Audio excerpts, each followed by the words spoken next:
Olá, amigos! Estamos de volta para mais uma edição do programa O Espiritismo Responde.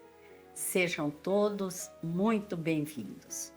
Hoje vamos refletir sobre um dos tantos ensinamentos que Jesus nos deixou. Em Mateus 13 está que após Jesus lecionar a parábola dos talentos aos discípulos, aproximaram-se dele e perguntaram: por que falas ao povo por parábolas? E Jesus respondeu: a vocês foi dado o conhecimento dos mistérios do reino dos céus, mas a eles não. Por essa razão eu lhes falo por parábolas, porque vendo eles não veem, e ouvindo não ouvem nem entendem. E para falar sobre essa questão, está conosco André Siqueira, que é coordenador da área de comunicação social espírita da Federação Espírita do Paraná. Olá, André, é com muita satisfação que nós te recebemos aqui no programa. Seja muito bem-vindo. Muito contente de estar aqui com vocês, Ivone. Que bom, André. André, como o Espiritismo explica ter olhos de ver e ouvidos de ouvir? Começamos distinguindo as funções diferentes. Olhos de ver é diferente dos olhos de observar. A observação, a experiência da visão fisiológica é um mero recurso pelo qual a luz que reflete em torno de nós nos alcança os olhos. Mas o olhar, o ver no sentido intelectual, é uma função cognitiva. Ela significa que você apreende aquilo que você observou. A mesma coisa em relação à distinção entre o ouvir, que é uma função fisiológica de registrar o som, e o escutar, que é uma função intelectual de decodificar as coisas. Quando nós entendemos essa diferença, nós percebemos que muitas coisas na nossa vida nós olhamos, mas não vemos. Nós ouvimos, mas não escutamos.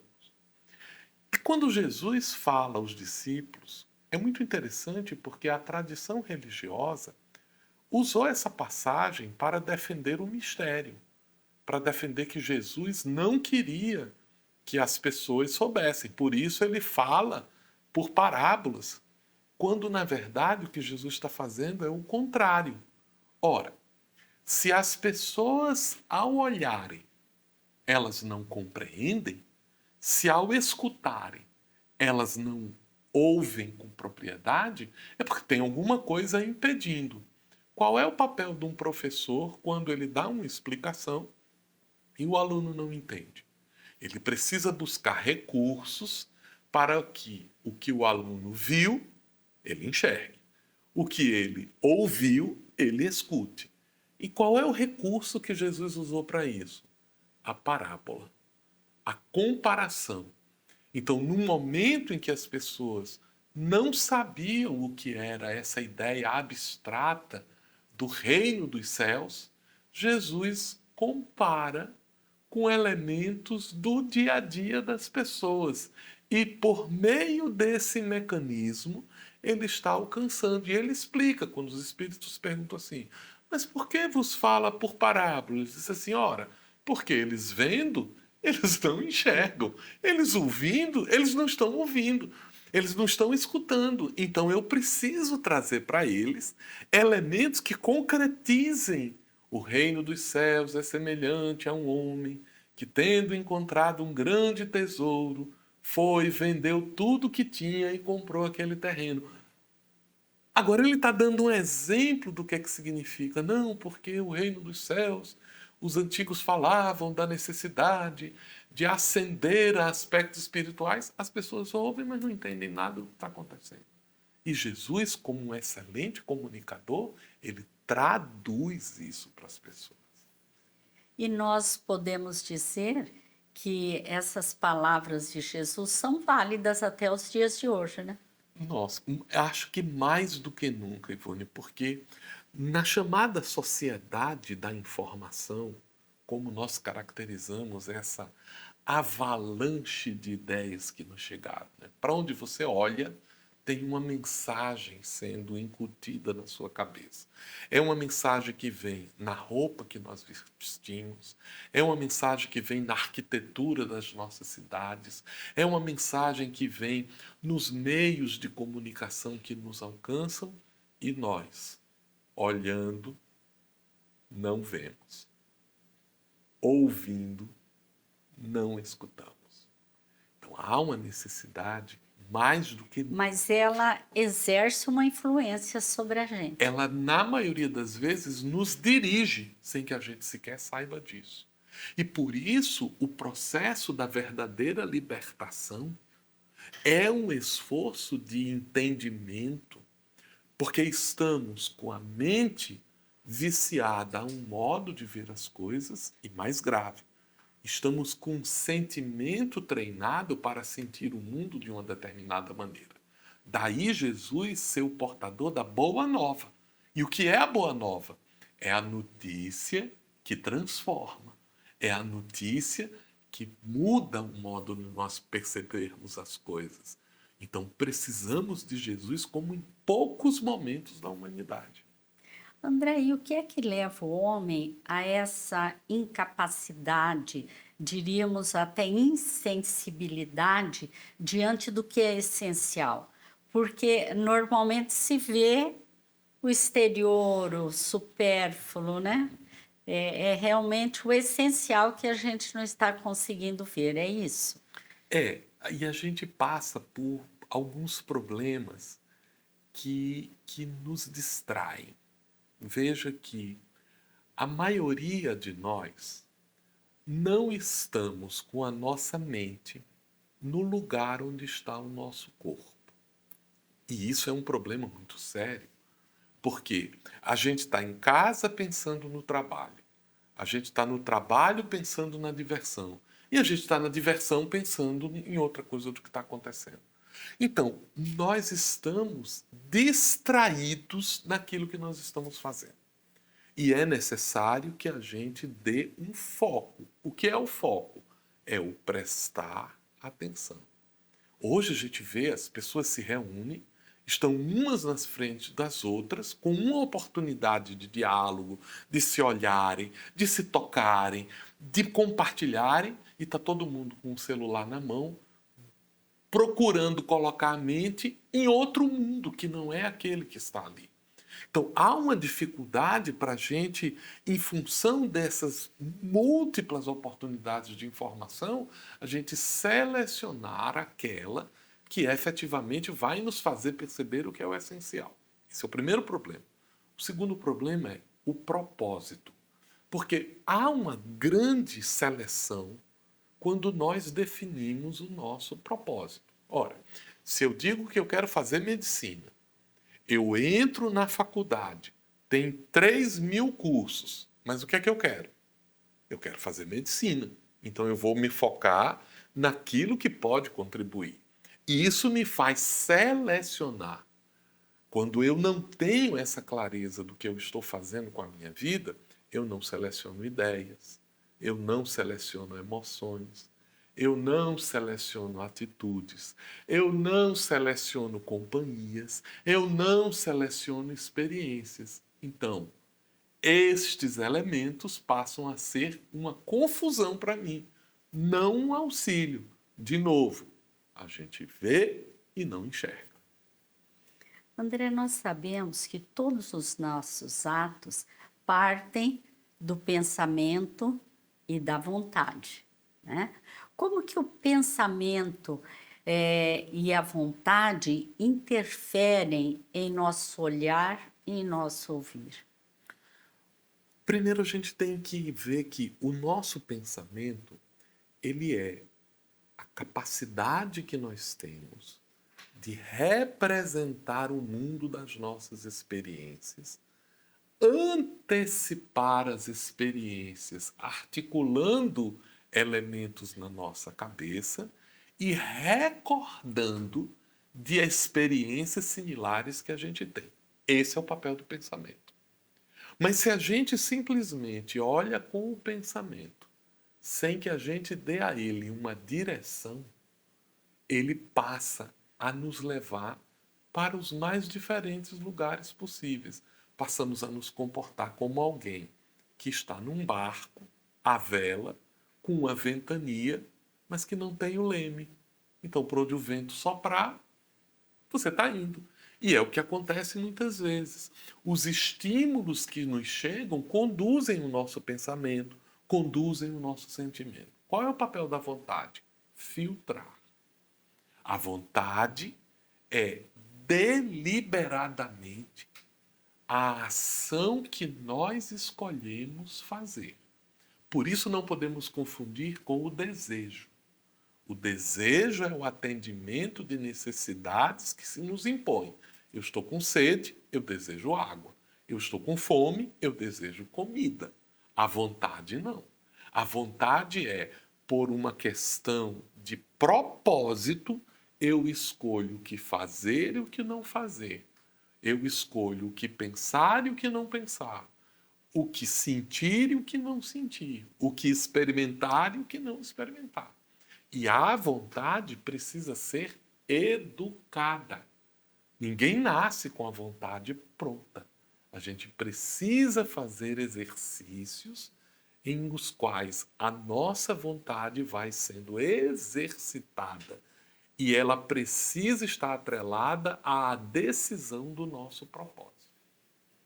E nós podemos entender essa fala de Jesus como um convite ao despertar enquanto espíritos que somos?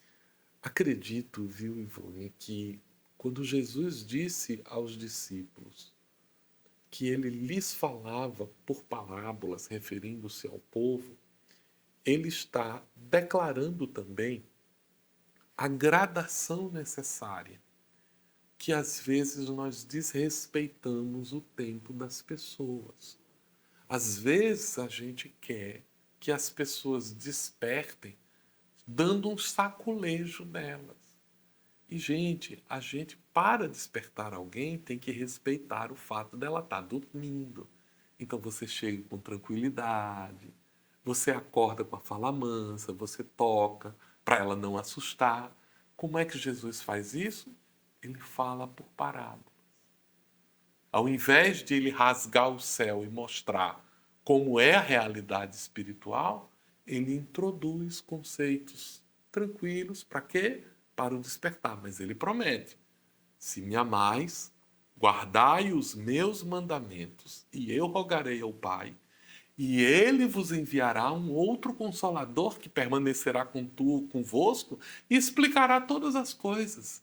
Então, a gente precisa entender que cada indivíduo tem o seu momento de despertar e que o nosso papel não é tirar a cama debaixo dele e deixar ele cair, mas é auxiliá-lo nesse processo de despertar, sinalizando, agindo na nossa feita, contando-lhe parábolas, Exemplificando. exemplificando.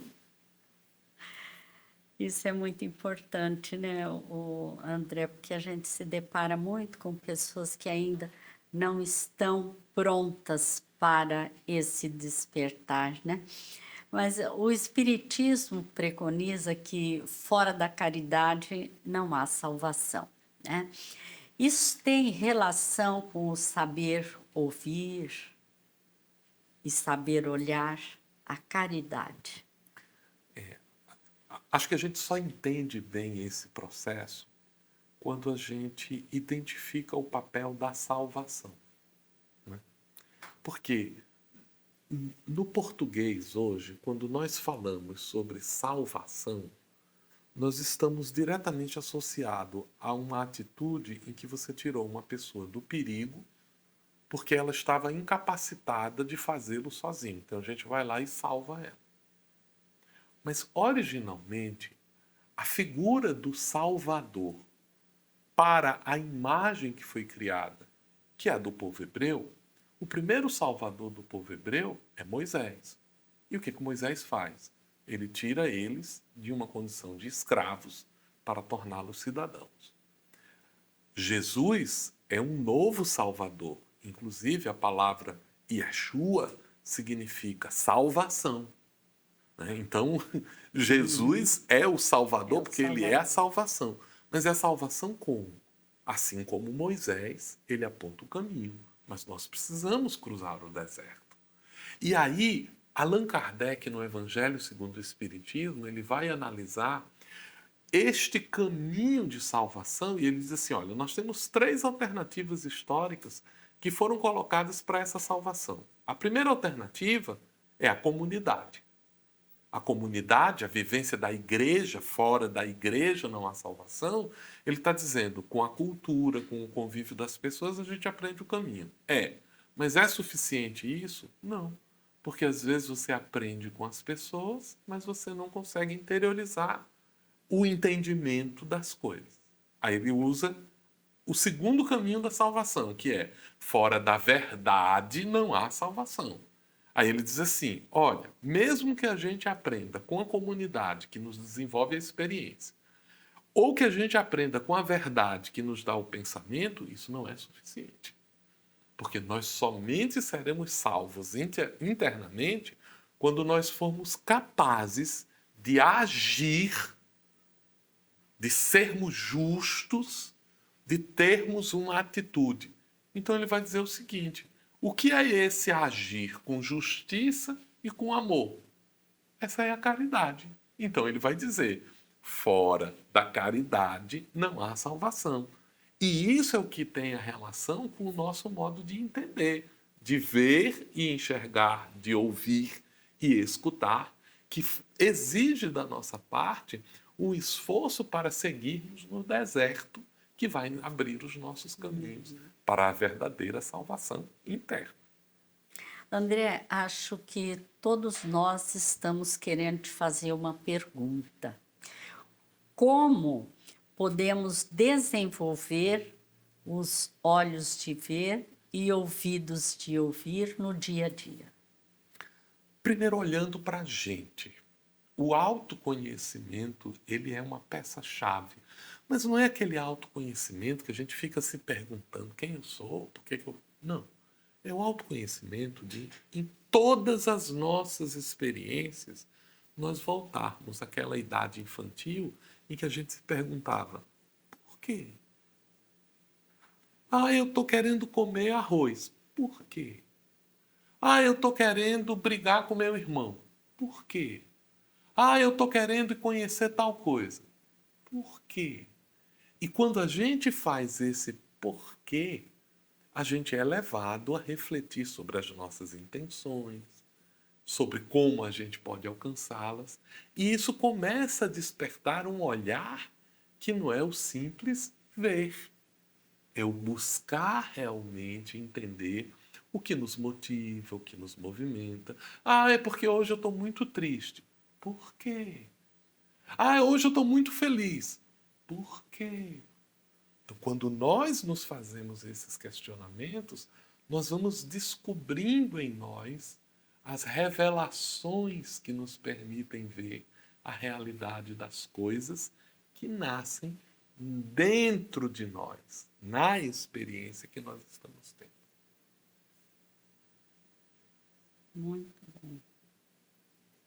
bom, André.